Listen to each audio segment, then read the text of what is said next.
Welcome back. Now, if you've been a regular viewer these past few months, you'll know that here at the Game Code, we absolutely love to cover anything that's related to the indie scene. And this includes awesome developers that can be found right here in Atlantic Canada, as well as a few chance meetings we've had at some big events we've attended. Check it out. Ooh, Triple H. He was inspiration behind the hero. No way. His body proportions and Can you tell us about maybe some of the current projects you're working on, what you're able to tell us, I guess? Because I imagine some of this is probably a little... Yeah, no, one of the benefits of being an indie developer is we can be a little bit more open. We don't have big corporations behind us telling us what to do. But we are currently working on Wraith. We've developed Wraithborn, we've released it. We're currently working on the Android version of Wraithborn, and then working on another IP at the same time. That one we're not really ready to talk about yet, but it's science fiction based. Any plans to move into like maybe a console or a PC market? Yeah, I mean, a lot of us got our start in PC development, so PC gaming is definitely a big importance for us. We're probably going to make it for any of these evolving game platforms that come out, those micro consoles like Ouya and GameStick, and look at those, but we'll take it as it comes. The most recent one that launched was the Home Run Derby game that was published by Major League Baseball, and it's a free-to-play game on the App Store, and it's live now, free to download on iOS, coming very soon for Android, and it's been doing very well. Really a lot of fun to play. You know, I wasn't massively knowledgeable about baseball like 2 years ago, and I sort of got into it once I moved here. And then to get the chance to work with the MLB was like really, really good. So they said, oh, we're looking to make a home run derby game, and we got hold of that. And yeah, we made something that looked like a very top-end console game on iOS device. If you look at it on an iPhone 5 or an iPad 4, it's like really good. The reviews have been really good, and it's a lot of fun to play. One of the projects we're working on is a golf game for next gen. And one of the sort of cool differentiating features that we're looking at building is a course generator. So rather than having either licensed courses or pre-designing a whole bunch of courses, what we're instead trying to do is put the tools to build really fun and really exciting courses into users' hands, and then allow them to share it, rate it, upload it, compete with their friends against it, and make it a really social experience. My name's Adam Hart. I'm a designer producer at Iron Galaxy Studios. We're showing Dive Kick. It's a 2-button fighting game. And when I say 2 buttons, I mean 2 buttons, no joystick. You're doing everything in the game with just 2 buttons. It's very interesting, it's very different, and it's very mind-gamey. It started as a late-night joke. It's pretty parody-heavy, but the top layer is the joke. Right underneath, you're going to find a very deep game. Some people are calling it a deconstruction of what fighting games are. You know, maybe that wasn't our attempt, like that wasn't our goal to deconstruct anything. We just wanted to make a really fun game that was really funny. But you know, we layered a lot of depth and strategy in there. It's pretty balanced, and it's a great way to try and outsmart your friends. From idea to working prototype that was not fun at all, it's like 2 months. After that, we started figuring out how to make things feel right. Because you know, things just feel right when you're developing a game. You know how you want something to feel, but actually fine-tuning the numbers to make that work is difficult. Once things started to feel right, the game fell into a position where we couldn't stop playing it. We were testing it too long, and our test groups wouldn't go away. We would bring in friends and be like, can you play this for 4 hours today? Sure. 14 hours later, I'm like, get out of my house, please, I gotta go to sleep. So it just evolved from there. This is my first time developing a game. I developed Dive Kick with my team at home, the 4 of us. I did get hired on at Iron Galaxy Studios last year. I did some work on Marvel vs. Capcom Origins and on Darkstalkers Resurrection as well. Right now I play Ultimate Marvel vs. Capcom 3. I got top 8 at EVO once in Tatsunoko vs. Capcom. I like really crazy fighting games filled with combos. But my favorite fighting games are the ones that just let me outsmart people. I like Super Street Fighter 2 Turbo. Yeah, fighting games have been a core part of my life for the last 20 years. I've been competing for 15 years. Yeah, I love them. This is my love letter to fighting games. We're going to be launching in summer on PS3, Vita, and PC. We need help to get on Steam, so if you go to the Steam Greenlight page, please upvote us. Even if you don't want to buy it, other people do. Help fellow gamers out. That'd be great. Yeah, you can follow us on Twitter at DiveKickGame. You can go to divekick.com. And if you're looking for cool Dive Kick toys, go to OneTrueGame.com. Moving right along, one thing we found out this season, there is no shortage of gaming-related events in the Atlantic provinces, and we got to check out a bunch of them this season. From game or genre-specific tournaments to local charity events and conventions, we met gamers and gaming event organizers from all over. Have a look. My dad was diagnosed with lung cancer at the time, and he passed away from it. A couple of friends of mine, we thought up of an idea to do something back to the community and help out the Canadian Cancer Society, raise some funds maybe at the same time as well. So we booked a room at Dalhousie, and we just had a video gaming tournament per se. We collected some funds at the door, we ordered some pizza, and we just had a great time, and that's kind of how it all started.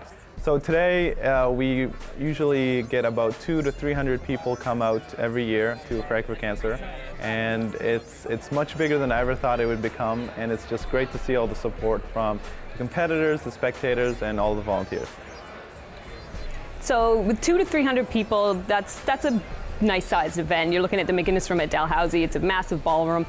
What kind of goes into the organization of an event of this size? I mean, in terms of volunteers, people behind the scenes, how does the organizational structure look, and how does the behind the scenes look for organizing something like this? Well, it's a massive event. We really take about 8 months to organize each one. It's hundreds of volunteers that help out, from everything that has to do with organizing to marketing to borrowing and lending their gear for the event. So it's huge, it's a lot of amount of work, but it's always worth it the day up to see it all come together. Well, HellCon started about 3 years ago. It's all fan-based, it's all volunteer-run. All of the people you see walking around in these green shirts, they're here because they love this stuff. I mean, a couple of years ago, a group of friends got together and said, hey, you know, we want to see some sci-fi stars, we want to see some fantasy stars, we want to bring some authors to Halifax. How are we going to do this? So they started a convention. And the first one was held in the Lord Nelson Hotel. They exceeded expectations, I should say. They had about 1,500 people show up, bursting at the seams at the Lord Nelson. So the following year, which would have been last year, they decided, okay, we need a bigger venue, World Trade and Convention Center. And it's a fabulous space. We just recently opened, for this year, we're even more exceeding expectations. So last year, I think we had about 4,500 people. This year, we're expecting around 6,000. Basically, we started doing this a couple years back. We've done it at various venues. It's changed a lot from when we first started, when we would have 5-10 people show up, and now it's become, geez, we had 50, 60 people here this weekend. Reason why we do it, I enjoy getting to meet new people. People that share the same interests. We wanted more, and we knew that there were other people out there like us, and we felt that if we reached out, people would reach back, and we'd start to be able to build this community. So as time went on, we reached out to some people in Halifax, and then from there they reached out to people in PEI, and all of a sudden now we've got this great community with a great bunch of people, and we just get together, play games. Of course, one of the best parts of doing the Game Code is when we get to interact with you, the people who watch the show. We absolutely love our community on Facebook and Twitter, and it's always a good time when we throw some fun questions out to the community to see what you think about games, consoles, music, and even share some of your slightly embarrassing gamer confessions. Check this out. What was the first video game they ever played? So we're reaching pretty far back here, but we actually got a ton of responses. We've got Bill B, who says Earthworm Jim. Now, I actually have to credit Earthworm Jim with actually getting me to even try a Sega product. Definitely, yeah. I think I played Vector Man over at my friend's. I didn't have a Genesis myself or anything like that, but there are some hidden gems on the Genesis for sure.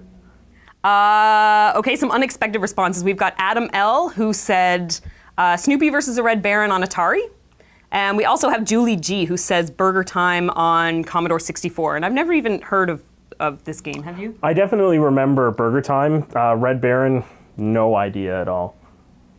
Finally, we've got Andrew B, who I cannot believe he confessed this. The first game he ever played was Earthbound on the Super Nintendo. Andrew, buddy, I feel for you. I mean, if Earthbound was the first video game that I ever played, I'd probably be living as a hermit in Siberia right now, shut off from the cruelness of humanity. So that's devastating. If you were to be stranded on a desert island, you can only take one console with you, complete with its entire gaming library. Which one would it be? We've got Dave, who says, I was close to going with the NES because the games are so hard, they would last forever. That's true. but SNES games. And I have to agree with you there, Dave. We've also got Adam who says, if I go with the SNES and its entire game library, would that also include the Super Game Boy? And if so, would that include the Game Boy library too? And no, the answer is no. It didn't take long for Justin from Newfoundland to suggest the Ouya and all its emulator goodness. And we've got Brian who says, I'm a cheat, Retro N5. I think we're going to be sure to pull the reins on our next Desert Island games. We had to ask, if you could only take one Final Fantasy game to a deserted island, which one would it be? We've got Dan who says, FF9 probably the most underrated series in my opinion, and I don't think you can really argue with that. 9 is very underrated.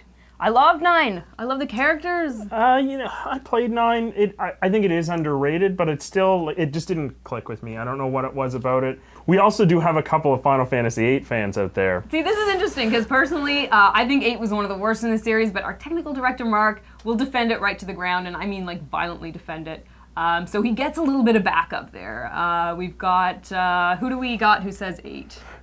Justin actually says 8 because it had the best card game.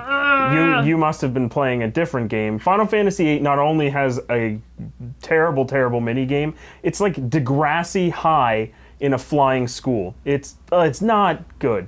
Not even a little bit. I hated that card game, and the music for that game will haunt me in my sleep until the day I die. But we've also got, Doug says 13, so it'll motivate me to get off the island. And yeah, I mean, I heard 13 was pretty subpar. But apparently it's getting like 1,000 sequels, isn't it? I heard that. Oh well, Square needs money, guys. Help them out. Coming right up, we're wrapping up our final episode with more of our favorite moments from Season 1. Don't go anywhere.